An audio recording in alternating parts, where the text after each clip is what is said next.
पर मेरी इच्छा जो है वो आप सुनिए। मैं विवाह के ऊपर चर्चा कर रहा था, मुझे बहुत कुछ सिखाना है आपको, इसलिए मैं चर्चा करते करते बिजी हो जाता हूं। भगवान सीताराम के साथ में तीनों भ्राताओं का भी विवाह हुआ। उर्मिला जी के साथ लक्ष्मण जी का, श्रुतकीर्ति जी के साथ में भरत जी का, मांडवी जी के साथ में शत्रुघ्न जी का। यधार पुण्याम चतुरो विहताम। राम जी ने विवाह किया ही नहीं था तब तक, जब तक उनके तीनों भ्राताओं का विवाह नहीं करवा दिया। क्योंकि राम जी ने बचपन में आंगन में गेंद खेलते खेलते तीनों भ्राताओं को हरा दिया था।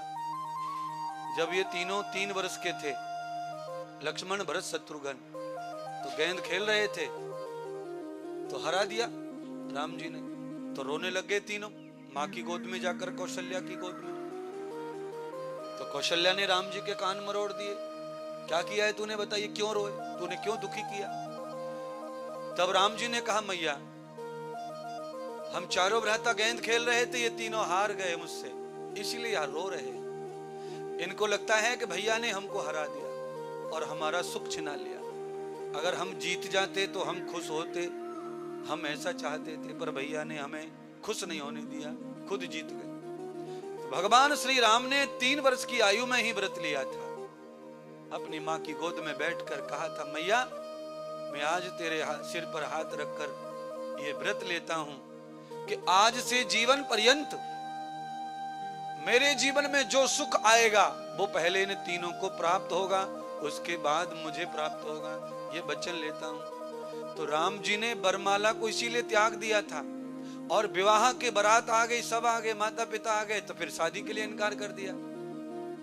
अब तो और टेंशन, अब विश्वामित्र जी नाराज हो गए कि जब से तू कह रहा था राम कि पिताजी चाहिए, माताजी चाहिए, गुरु वशिष्ठ चाहिए, ऐसे नहीं करूंगा, अब ये सब आ गए, अब तू शादी के लिए इनकार कर, अब क्या बात है। तो कहा, गुरुदेव अब दूसरी बात है, अब ये बात है, मैंने जो व्रत लिया है वो भी झूठा हो रहा है। पहले मेरे तीनों भ्राताओं को विवाह का सुख दीजिए, फिर मैं। तो वहां जनक राजा के छोटे भ्राता हैं, उनकी तीनों पुत्रियों का विवाह राम लक्ष्मण भरत शत्रुघ्न से हुआ। फिर राम जी का विवाह हुआ। और विवाह होने के बाद पूरे महीना, विवाह होने के बाद पूरे महीना बारात रुकी जनकपुरी में। इसीलिए राम जैसी बारात आज तक कभी हुई नहीं है। राम जी की बारात का उत्सव होता है भारत में, अलग अलग शहरों में राम बारात निकलती है हर साल।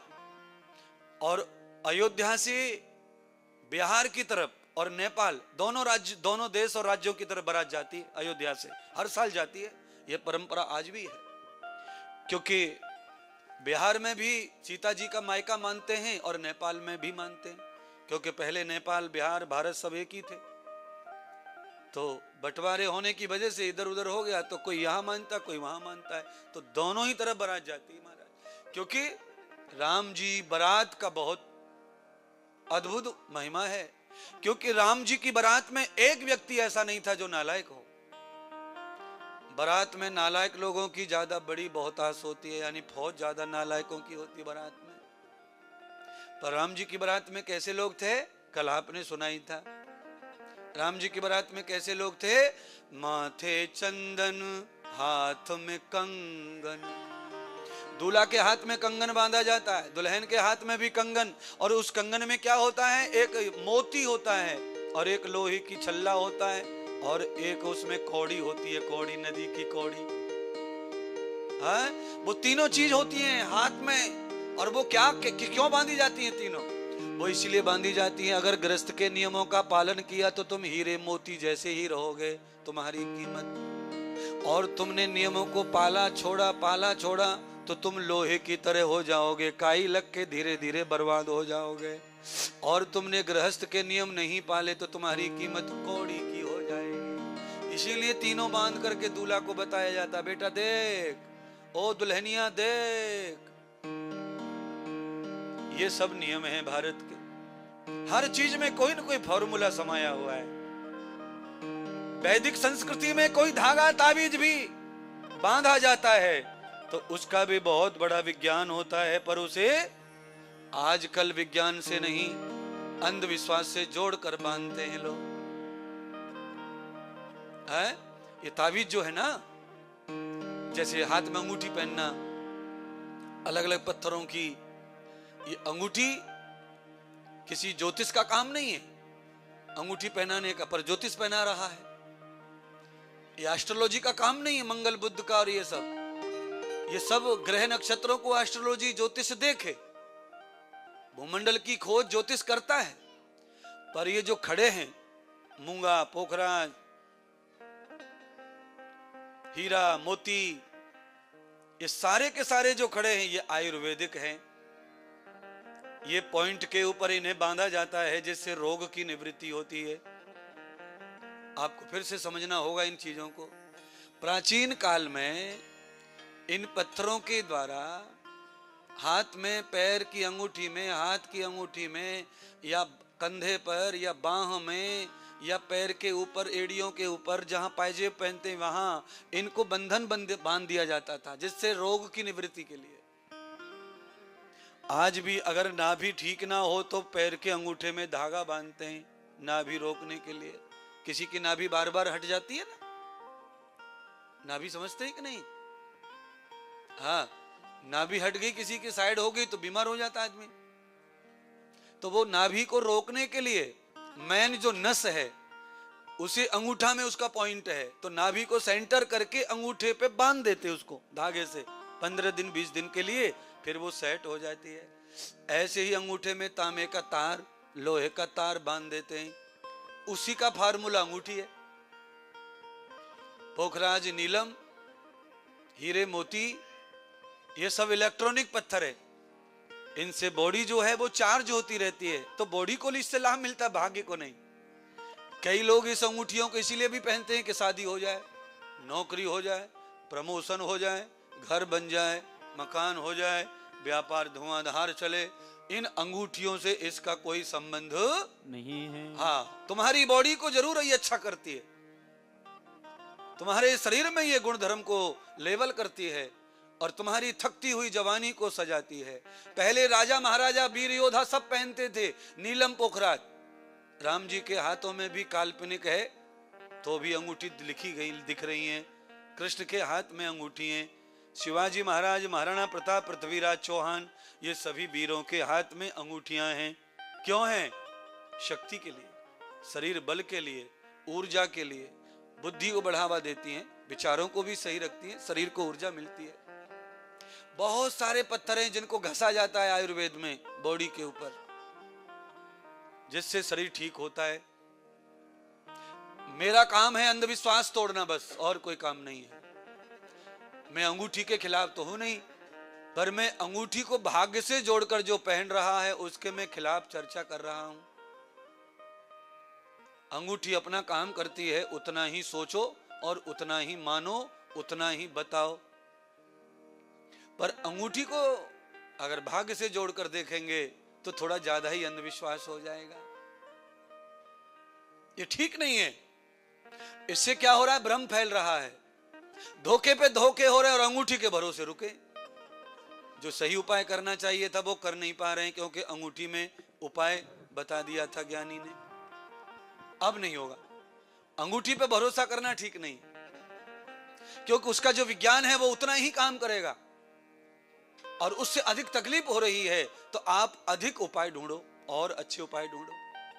हर चीज के अलग अलग उपाय हैं, एक ही चीज से एक चीज ठीक नहीं हो जाएगी। सदगुरु भगवान माता पार्वती को कथा सुनाते सुनाते कह रहे हैं, देवी पार्वती, आज माता सीता को विदा किया जा रहा है। 1.25 महीने के बाद चारों बेटियां विदा हो रही हैं, पर आज जनकपुरी में हो क्या गया है कि श्री राम जी की विदाई का दुख है सबको, सीता की विदाई का दुख नहीं किसी को। तब से सीता के लिए सब दीवाने थे, एक पल सीता के बगैर कोई सखी रहती नहीं थी। पर एक ही महीने में राम जी से ऐसा लगाव हो गया है कि पूरा जनकपुरी रो रही है। रामायण में तो यहां तक लिख दिया वाल्मीकि महाराज ने कि राम जब विदा हो रहे थे तो जनकपुरी के सारे पौधे जो है सूखने लग गए थे, तुलसी के पत्ते झड़ गए थे राम की विदाई पर। क्योंकि ये कोई अतिशयोक्ति बात नहीं लिखी वाल्मीकि ने। राम जब निकलते हैं तो कुछ भी शेष रह जाता नहीं है। किसी भी जगह से राम निकल जाए, शरीर से राम निकल जाए तो क्या रह जाता? मिट्टी। सारा जनकपुर मिट्टी हो गया, सब रो रहे हैं। और श्री राजा जनक सीता को कंधों में भर करके आंसू भर भर रो रहे हैं और समझा रहे हैं बेटी को। रथ के पर्दे खोल दिए, सीता को विदा करके बिठाया जा रहा है और राजा जनक सीता को माँ का भी, पिता का भी, गुरु का भी, सबका उपदेश दे रहे हैं और विदा कर रहे हैं। रोते रोते सीता को कह रहे हैं, पुत्री जाते जाते अपने पिता की इज्जत का ध्यान रखना, दोनों कुलों की लाज को ध्यान रखना, क्योंकि तुम्हारे हवाले दो कुल हैं, एक पिता का कुल और एक पति का कुल। और जब तुम जीवित हो तब तक दोनों कुलों की रक्षा औरत के बस में रहती है। शादी हो गई लड़की की, इसके बाद पीछा छूट गया मायके का, ऐसा नहीं है। मायके की इज्जत फिर भी लड़की के साथ कंटिन्यू जुड़ी रहती है।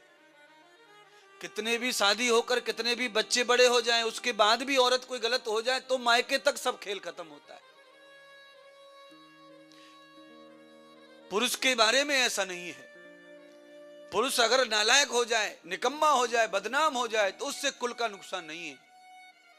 पर स्त्री की महिमा है ज्यादा, स्त्री के पास शक्ति ज्यादा, स्त्री के पास इज्जत ज्यादा, स्त्री के पास लज्जा ज्यादा, इसीलिए नुकसान भी स्त्री के बाद ज्यादा है।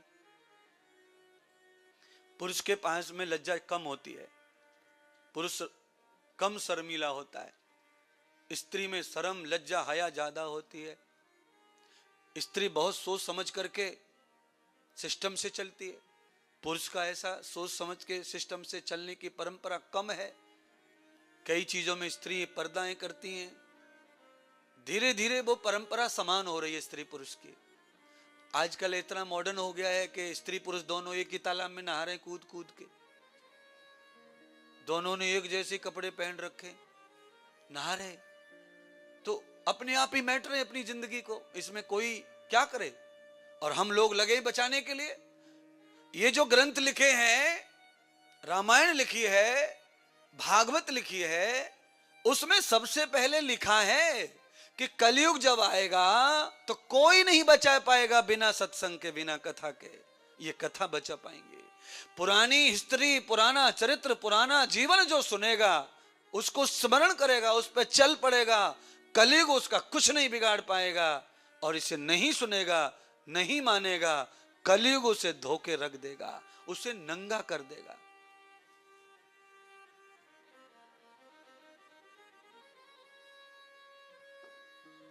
बताओ, भारत में महिला कैसे नहाती है? कितने पर्दे में नहाती महाराज। पहले बाथरूम नहीं थे भारत में, बाथरूम नहीं थे, चौड़े में नहाना पड़ता। तो कैसे नहाती थी माताएं? बोरे लगाकर, दीवार बोलों की, फूस के छप्पड़ की दीवार लगाकर, बच्चों को खड़ा करके साड़ी को दीवार बनाकर। और अब कैसे नहाते, क्या करते हैं, ये तो आप ही जानो महाराज। घर में तो बाथरूम में सब देख ले नहाते हुए, तब भी कोई बात नहीं है, वो तो पति है। पर घर में अंदर से कड़ी लगा के नहाती है। और वही महिला जब बाहर जाती है वाटर पार्क में, तो ओय होय होय होय होय होय होय होय होय। बोलो, जिस पति ने सब कुछ जाना है, देखा है, उससे कड़ी लगा के नहा रही है। गुड्डू के पापा मैं नहा रही हूं, जरा ठहरो। अच्छा, गुड्डू का पापा कहता ठीक है नहा ले, हम ठहरे ही। मैडम निकल के आवे नहा धो के, फिर पति जावे अंदर नहाने, जाओ भाई नहा ले, पति गुड्डू के पापा नहा ले। और ये दोनों पप्पा मम्मी वाटर पार्क में दोनों एक साथ ही हु है।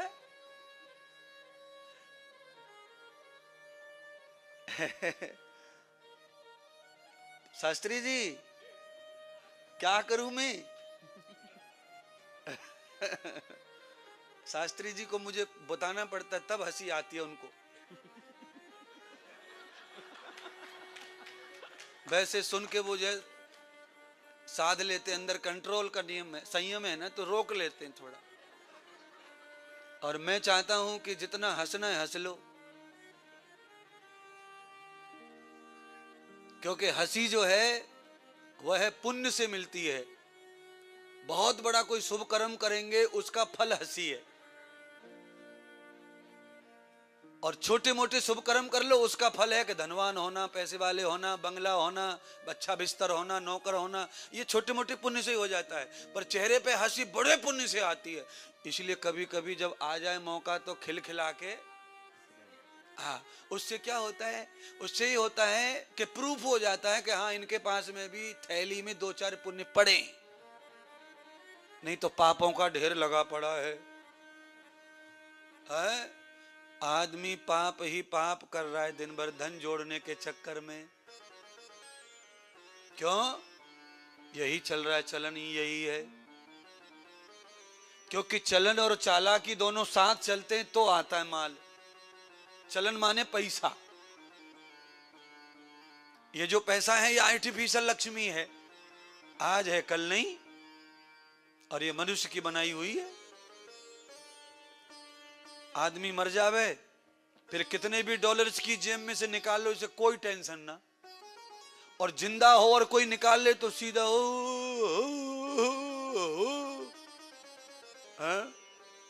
कल एक बच्ची का मोबाइल रह गया कहीं तो मुंह सूख गया उसका। मैंने की प्राण तो बाकी है, मोबाइल की वजह से ही खाना पीना सब छोड़ दिया है। अच्छा वही मोबाइल, सुनो ना, ये क्या है, ये जिंदे पे ऐसा है ना, जिंदे पे क्या है, लगाव होता है, लालच होता है, उसमें सब भरा होता है, अपना पूरा सिस्टम जिंदगी मोबाइल में है ना सबकी, तो टेंशन। मोबाइल ना हो अचानक तो सब काम रुक जाते हैं, आजकल ऐसी बात हो गई है। आजकल टैक्सी भी मुंह से बोलो तो टैक्सी वाला नहीं बोलता है, वो मोबाइल से ऑनलाइन बुक करो तब आता है। और अपन खड़े हैं और बुला रहे हैं भैया आ जा टैक्सी वाले, वो कहते ना ऐसे नहीं जाती है, ऑनलाइन बुक करो पहले। अब बताओ क्या, कौन से कुआं में कूदूं मैं? अब मोबाइल नहीं है, ऑनलाइन कहां से करें हम? तो ऑफलाइन तो टैक्सी ना मिल रही आजकल। तो एक नहीं अनेक समस्याएं हैं। चलिए, राजा जनक अपनी पुत्री को जो कह रहे हैं वो मैं आपसे कहना चाहता हूं। आज के दिन आप ही मुझे अपना पिता मान लो और मुझसे ये सुन लो। हाँ? मेरी सीता, ओ मेरी लाडो, और मेरी बेटी चतुर सुजान, और मेरी शिक्षा भूल न जाना, मेरा ज्ञान नहीं बिसराना, और ये बात नहीं ठुकराना। अरे मेरी सीता, मेरी बेटी चतुर सुजान, ये शिक्षा भूल न जाना। मेरी बेटी चतुर सुजान, ये शिक्षा भूल न जाना। मेरी बेटिया चतुर सुजान, ये शिक्षा भूल न जाना। मेरी लाडो चतुर सुजान, ये शिक्षा भूल न जाना। मेरी बेटी चतुर सुजान, ये शिक्षा भूल न जाना। रोते रोते माँ सीता कह रही है, पिताश्री मैं क्या करूं ऐसा जो आप कह रहे हैं, आप बताओ, मैं वही करूंगी। मुझे कुछ पता नहीं है क्या करना पड़ता है ससुराल में। पिता सिखा रहे हैं ससुराल में कैसे रहना, तब मेरा कुल का और मेरा सम्मान बढ़ेगा। तेरा सबसे बड़ा हिमायती आज के बाद, तेरा सबसे बड़ा हिमायती, बेटी तेरा जीवन साथी। तेरा सबसे बड़ा हिमायती, बेटी तेरा जीवन साथी। आज के बाद अगर कोई तेरा है सबसे निकट, सबसे जल्दी सुनने वाला तो वो पति है। तो पति के ध्यान रखना। तेरा सबसे बड़ा हिमायती, तेरा जीवन साथी, तेरा सबसे बड़ा हिमायती है तेरा जीवन साथी। पति देवों में देव महान, ये शिक्षा भूल न जाना। पति देवों में देव महान, ये शिक्षा भूल न जाना। बस ये पंक्ति जो है त्रेता युग की है। उस समय 99% पति ऐसे ही थे, एक नारी को ही जीवन साथी मानते। आज ये पंक्ति फिट नहीं बैठेगी। पति देवों में देव महान, आज पति को देवता मान लिया जाए तो सब नाश हो जाएगा घर का। क्यों? जब पी के आता है रात को तो ऐसी तैसी कर देता है सारे खेल की। ऑफिस में एक अलग, कार में जब आता है तो बीच रास्ते पे जो मिलती है अलग, ससुराल में अलग, मामा के यहाँ अलग, जन कहां कहां कर रखी है। जहां जाता है वहां पहले से रेडी बैठी है। क्या है ये कलयुग है। त्रेता युग क्या है? राम जैसा पति मिले, राम जैसा पति मिले तो आज भी स्त्री को, पति को परमात्मा ही मानना चाहिए। पति देवों में देव महान, मेरी शिक्षा भूल न जाना। पति देवों में देव महान, ये शिक्षा भूल न जाना। कलयुग में सब पति ऐसे नहीं हैं जो पत्नी को धोखा दें, पर ज्यादातर अब कोई स्टैंडर्ड नहीं बचा किसी का, केवल स्वार्थ बचा है। टेम्परेरी सुख मिल जाए, चलते रहो। ना लेडीज परमानेंट होना चाह रही है, ना जेंट्स, बस चल रहे चल रहे चल रहे। जितना मोबाइल में मेमोरी है उतना भरो दोस्त, भरो फ्रेंड। क्या करेंगे इनका? सब कचड़ा है कचड़ा, और कचड़ा तो फेंका हुआ अच्छा है, जमा करना अच्छा नहीं है। पति देवों में देव महान, मेरी शिक्षा भूल न जाना। पति देवों में देव महान, ये शिक्षा भूल न जाना। आज भी ऐसे पति हैं बहुत जिनको पत्नियां तकलीफ दे रही हैं। पति देवता है पर पत्नी पूरी की पूरी चामुंडा है। जब रूप धारण करती है तो लेने के देने पाड़ देती, उसको अंदर से कड़ी लगानी पड़ती है। बचाओ बचाओ चिल्लाता। उठो उठा, बैठो बैठा, चलो चला। कई लेडीज तो बोलती भी नहीं, मुंह से खाली आंखों से ही नचाती रहती हैं।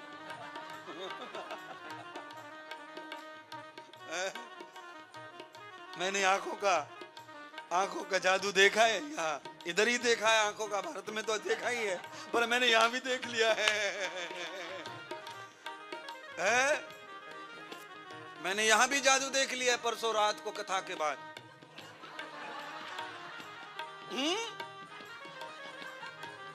गूंगा जाने गूंगा के घर के जाने, समझ गए समझने वाले, बाकी छोड़ो। बेचारा इतनी जल्दी इशारा समझा कि 1 मिनट में उटर पुटर। पक्के गुरुजी हैं बेटे, ठोस गुरुजी हैं, रोम रोम से दिखता है मुझको। और करना चाहिए ऐसा, तब ही घर बचेगा, नहीं तो कोई परोसा पड़ोसी का नहीं है। कौन किस भाव से आके चिपक रहा है, कोई भरोसा नहीं। बस में आप चलते होंगे ना, हमारे भारत में बस में चलते हैं तो जगह भीड़ ज्यादा है तो बैठने को नहीं तो खड़े हो जाते हैं, ठूस के भर जाते हैं। तो बस में कोई ज्यादा टकरा है तो उस पर ध्यान रखो। ये नजदीक वाला है नहीं, जेब कतरा समझो उसे। क्या समझो?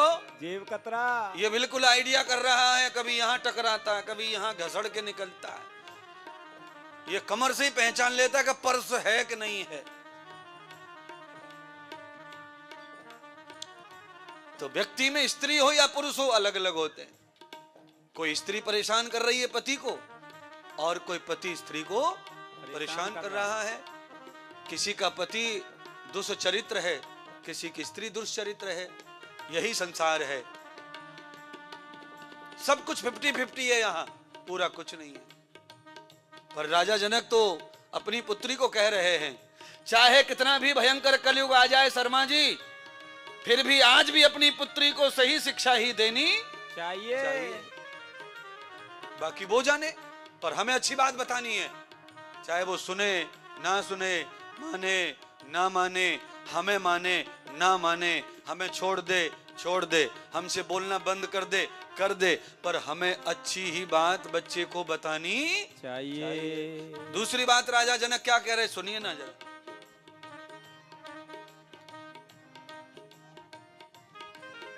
तू नित्य सत्संग में जाना।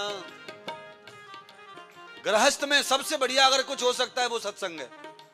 जो गृहस्थी आदमी पति पत्नी दोनों मिलके सत्संग में जाते हैं, कथा में जाते हैं, महात्माओं की शरणागति जाते हैं, उनका घर स्वर्ग ही रहता है। जय हो। 4-6 महीने में जो गड़बड़ हो जाती है वो महात्मा ठीक कर देते हैं। प्रणाम कर लो, बता दो, फ्रेश, फिर लाइन पे गाड़ी, फिर कुछ गड़बड़ हो जाए, फिर महात्मा सत्संग कथा में इतनी बातें बताते हैं, सब लाइन पे आ जाती बात।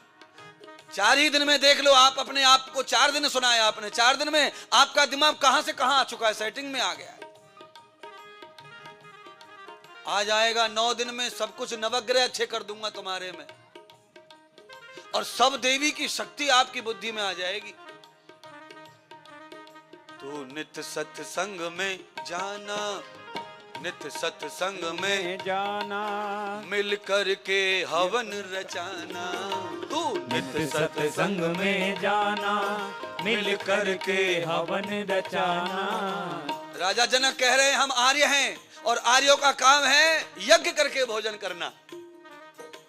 यज्ञ घर में पति पत्नी रोज मिलके करेंगे तो स्वर्ग प्रकट हो जाएगा। स्वर्ग जाने की जरूरत नहीं है। सबरी गई नहीं थी, राम आए थे, इसीलिए स्वर्ग जाना नहीं, स्वर्ग को लाना।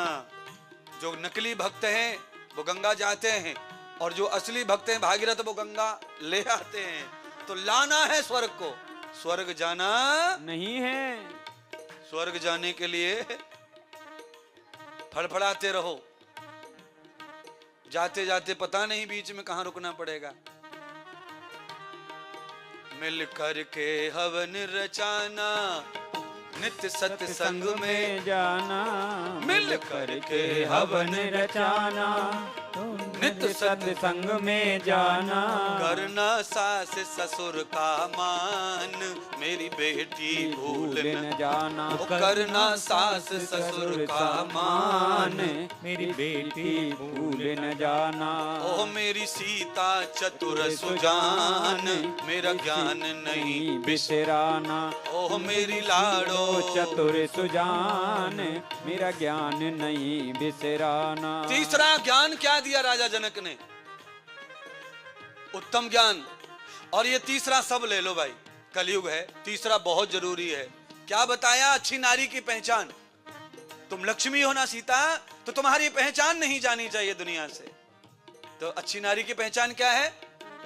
सबको तू खिला कर खाना, सबको तू सुला कर सोना, सबको तू सुला कर खाना, सबको तू सुला कर सोना।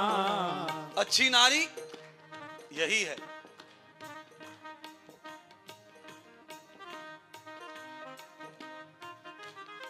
अब बुरी नारी कौन सी है वो मैं नहीं कह सकता। बुरी नारी कौन है मैं नहीं कह सकता। इससे समझ लो बुरी कौन है। अच्छी का तो मैं बता रहा हूं, बुरी नहीं बताऊंगा यहां। सबको सुला कर, सबको खिला कर खाना, सबको सुला कर सोना, और सबको खिला कर खाना। सुबह सबसे पहले उठ जाना, सुबह सबसे पहले उठ जाना। ओ करना अतिथि का सम्मान, मेरी लाडो भूल न जाना। ओ करना सतगुरु का सम्मान, मेरी लाडो भूल न जाना। ओ करना अतिथि का सम्मान, ये लाडो भूल न जाना। मेरी बेटी चतुर सुजान, ये शिक्षा भूल न जाना। ओ मेरी बेटी चतुर सुजान, ये शिक्षा भूल न जाना। ओ मेरी बेटी चतुर सुजान, ये शिक्षा भूल न जाना। बेटी चतुर सुजान, ये शिक्षा भूल न जाना। रथ हाँक दिया। सीता ने मुट्ठी भर के चावल फेंक दिए रथ के ऊपर से पीछे की ओर। जितने जनकपुरवासी खड़े थे सबके सिर पर पड़े। हमारे यहां बेटियां विदा होती हैं तो अपने मायके में इसी तरह चावल फेंक के आगे निकल जाती हैं और वो ये कहती हैं कि एक पौधा पिताजी तुमने पैदा किया था, पेड़ बन करके दूसरे बगीचे में जाकर फल देगा, पर ये बेटी तुम सबको आशीर्वाद दे के जाएगी। इसी तरह तुम्हारे गांव में हमेशा पौधे पैदा होते ही रहें। क्या क्या नियम है भारत में, और कितने नियमों के फल हैं, कितनी परिभाषाएं हैं उनके। आज तक आपने सुना कि शादी के बाद ऐसा क्यों करते हैं, क्यों पीछे को फेंकते हैं? आपको लगता होगा नजर फजर उतार रहे हैं।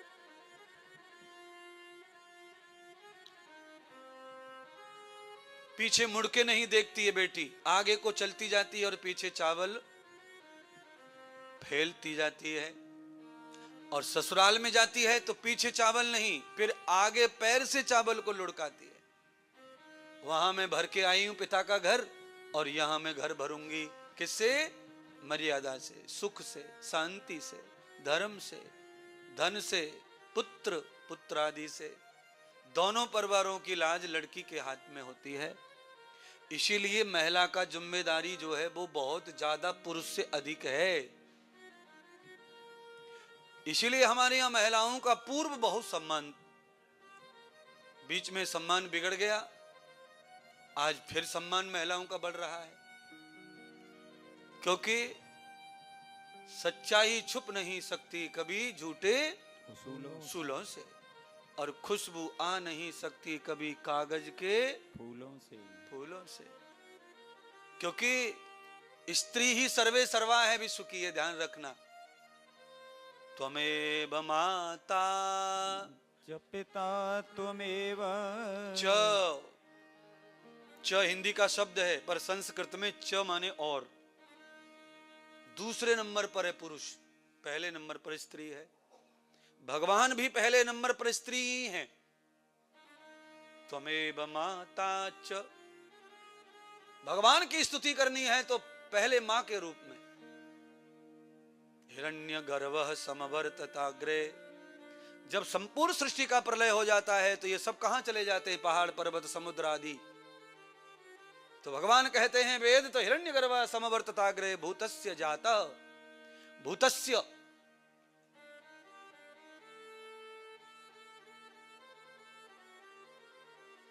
ये भूतस्य शब्द का अर्थ हो गया जीवात्माएं।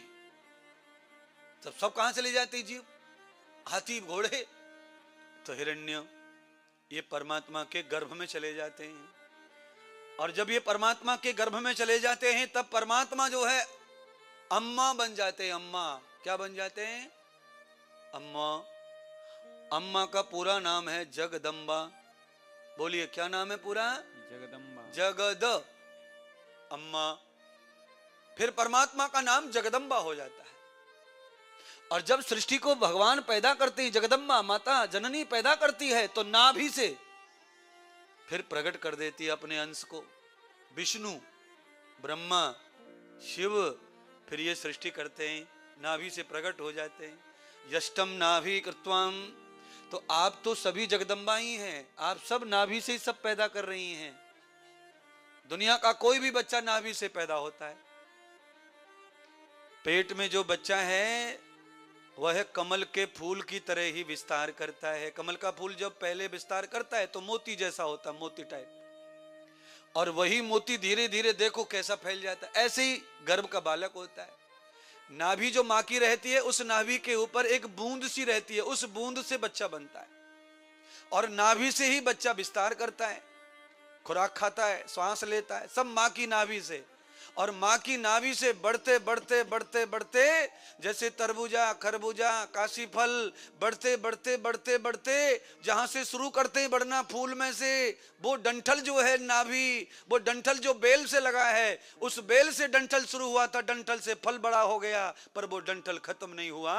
अगर फल को अलग करना है तो डंठल को काटना पड़ता है, अर्थात बच्चे की और मां की नाभि को काटना, तब बच्चा अलग होता है, तब बच्चा रोता है, तब सांस लेता नाक से।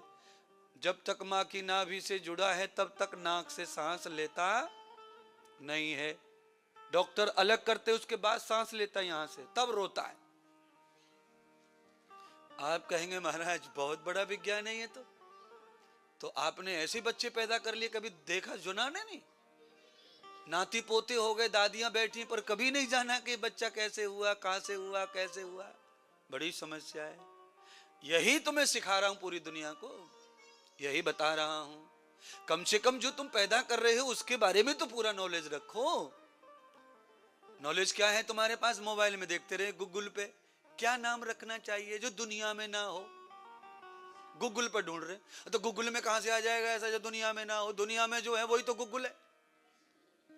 जो दुनिया में नहीं होता है वो आत्मा में होता है, गूगल पे मिलने वाला। गूगल में तो वही होता है जो दुनिया में होता है। गूगल का मतलब क्या होता है? गूगल का मतलब साइड पे लोड करना, माने गूगल। एक साइट बना दी, उसका नाम डाला गूगल कंपनी ने। एक साइड है यूट्यूब, उसका नाम है यूट्यूब, उस पे साइड है, उस पे लोड कर दो। एक साइड है फेसबुक, ये नाम अपने हमारे खुद के बनाए हुए कंपनी के, और उस पे लोड हो रही दुनिया। एक बार हाँ बोलो या ना बोलो, कुछ तो बोलो, मैं जो कह रहा हूं। चलाते तुम हो, बता मुझे पड़ रहा है सब। हाँ, सब गूगल के भरोसे चल रहा है काम, पर ना, मैं सुना रहा हूं, जब से मैं प्रवचन कर रहा हूं, ये तुम गूगल पे डालो, ये नहीं मिलेगा। क्यों नहीं मिलेगा? क्योंकि डायरेक्ट आ रहा है। गूगल का बाप भी नहीं पकड़ सकता इसको है। जब 7 बज जाएंगे उसके ठीक 2 घंटे बाद गूगल पकड़ेगा इसको कि हे इंद्रदेव, अब तेरी वाणी को हमें दे दे जिससे लोग मुझे देखें, नहीं तो मैं फेल हो जाऊंगा गूगल। तो अनेक महात्मा, अनेक संत महात्माओं की वाणी को गूगल लेके घूम रहा है, लोग सर्च करते हैं। अनेक ज्योतिष बोतिष पंडित उनको लेके गूगल घूम रहा है। गूगल का अपना कुछ नहीं है, सब मनुष्य का दिया हुआ प्रसाद है। आप जो अपना घर ढूंढ लेते हैं गूगल से, वो भी सब सरकार ने, आदमी ने सब रिकॉर्डिंग करके सब डाला है कागज पे लिख के। तुम्हारे कागज पे जो मकान नंबर, प्लॉट नंबर लिखे जाते हैं ना, वही गूगल पे जाता है। तुम जो डाल देंगे वही दिखेगा, चाहे रॉन्ग हो। सब चीज गूगल पे रॉन्ग नहीं है, ऐसा नहीं है। सब चीज बहुत सारी रॉन्ग है। रास्ते तो गूगल बहुत ही रॉन्ग बताता है, बाकी तो छोड़ो। हाँ, अंग्रेजी से भी ज्यादा शॉर्टकट है, क्योंकि अंग्रेजी का ही भूत है ये, तो अंग्रेजी शॉर्टकट है भाषाओं में, तो ये उससे भी शॉर्टकट बताता है। ऐसा है कि मोटरसाइकिल के रास्ते को भी ये सीधा ऑकलैंड पहुंचा देगा, और है कार हमारे पास। अब 1 पहिया की जगह 4 पहिया कैसे घुसेंगे? तो आदमी फंस जाता है, फिर निकालो वापिस आओ, फिर ढूंढो, फिर दूसरा डालो, तो बड़ी समस्या है हमारा। तो हम तो थोड़े कम जानते हैं, तो हम तो कई बार फंसे, इसलिए हमें भरोसा कुछ है नहीं। पर ज्यादातर गूगल से लोग सफल हो रहे हैं रास्ता ढूंढने में, घर ढूंढने में। ज्यादातर लोगों को मैप से काम बन जा रहा है, क्योंकि सुधार हो गया। अभी सुधार हो गया मैप का, कई बार बदलता ही रहता है मैप, सुधार होता रहता है। अभी जो बंगले नहीं बने हैं ऑकलैंड में, जो बन रहे हैं, उनको आने में देर है ऑनलाइन, वो भी आ जाएंगे नक्शे पर, तो वो भी भूमंडल भूगोल बताएगा फिर। पर जो है ही नहीं उसे कैसे बताए? इसीलिए जो आत्मज्ञान होता है वो है नहीं गूगल पर, बता नहीं सकता, पर आज जो आ रहा है वो कल गूगल बता सकेगा। इसीलिए बच्चों के नाम गूगल से नहीं, बच्चों के नाम ऋषियों से रखने की परंपरा है भारत में। राम जी का नाम किसने रखा? ऋषि ने। कृष्ण भगवान का नाम किसने रखा? ऋषि ने। और तुम्हारे बालकों के नाम कौन रख रहा है?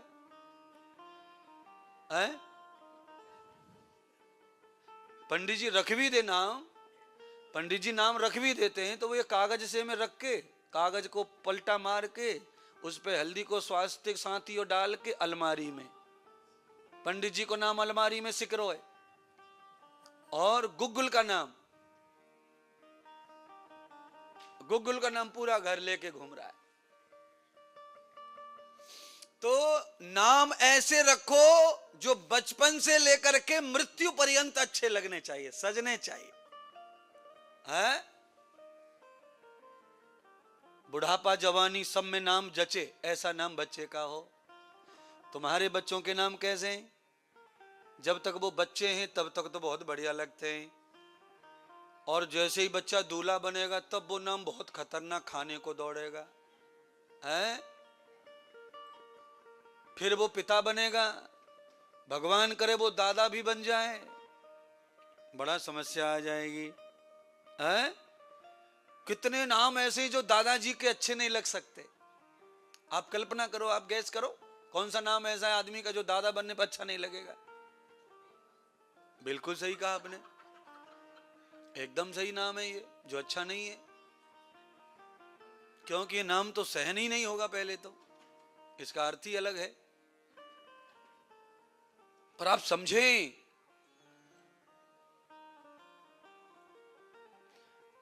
अब ये कथा जनकपुरी से कहां जा रही है? अयोध्या की तरफ जा रही है। अब अयोध्या में सब रथ निकल पड़े, बारात पहले पहुंच गई, और श्री राजा दशरथ तीनों रानियों को लेकर अयोध्या पहले ही पहुंच गए। अब घर स्वर्ग बनता कैसे है? तो उसमें सबका सहयोग होना। राम जी रथ में बैठकर सीता को क्या पढ़ा रहे हैं अपने घर के बारे में, दशरथ राजा कौशल्या सुमित्रा कैकेयी को क्या पढ़ा रहे हैं सीता के बारे में। अब ये कथा सुनो कि अधर्म न प्रबध्यते यावी यह वे त्रव स्त्रीणाम अनश्रुति न यावते यान यान च लक्षण। राजा दशरथ ने तीनों रानियों को कहा कि देवियों, आज तक तुमने जो मांगा है वो सब मैंने दिया है, हीरा चांद सूरज तारे सब तुम्हारे सरेंडर कर दिए, पर आज तुम्हें मेरी माननी पड़ेगी। तो कुशल थी रानियां, सम्मान करती थी। कहा आप जो कहें वो शर्मा थे, कहो क्या कहना है, क्या मानना चाहिए। तो राजा दशरथ ने कहा कुमार जी कि जनक राजा की चारों कन्याओं ने सपने में भी जनकपुरी को कभी देखा, सपने में, तो मैं तुम्हारा देश निकाला कर दूंगा। घर में जो नई बहू आती है, अगर उसे सपने में भी मायके की याद आती है तो ससुराल में कुछ तो कम है। राजा दशरथ ये बताना चाहते हैं। दूसरा, राजा दशरथ दूसरा ये दंड दे रहे, उपदेश दे रहे हैं उदाहरण के साथ। कौशल्या से कहा बताओ तुम अपनी आंख के तारे को कितना प्यार करती हो? तो कहा इतना प्यार करती हूं कि क्या बताऊं, एक कण भी आंख को जाने नहीं देती, इतनी कोशिश करती हूं आंख को बचाने की, धूल से, मिट्टी से, तिनके से, और पलकों के अंदर छुपा के रखती हूं हमेशा, तो धूल मिट्टी नहीं जाती है। तो राजा दशरथ कहते हैं राजा जनक की चारों कन्याओं को भी तुझे आंखों के तारों में ही छुपा के रखना पड़ेगा, नहीं तो देश निकाला। पर घर आई, बहुत अच्छा। बहु लरकनी पर घर आए। राखे हूँ नयन पलक की नाही, राखे हूँ नयन पलक की नाही। नृप सब भांति सबहि सन्माने, नृप सब भांति सबहि सन्माने। कही मृदु बचन बोलाई रानी, कही मृदु बचन बोलाई रानी। श्री राम जय राम जय जय राम, श्री राम जय राम जय जय राम, श्री राम जय राम जय जय राम, श्री राम जय